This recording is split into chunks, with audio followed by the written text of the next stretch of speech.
చూచు జానకి తూలెను రాక్షస వనితల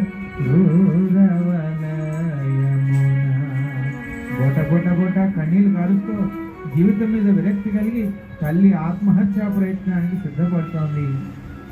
చెట్టు మీద ఉన్నటువంటి హనుమంతుల వారు గమనిస్తున్నారు. కాపలా కాస్తున్న రాక్షసులంతా హాయిగా నిద్రపోతున్నారు. ఏం చేయాలో తెలియట్లేదు.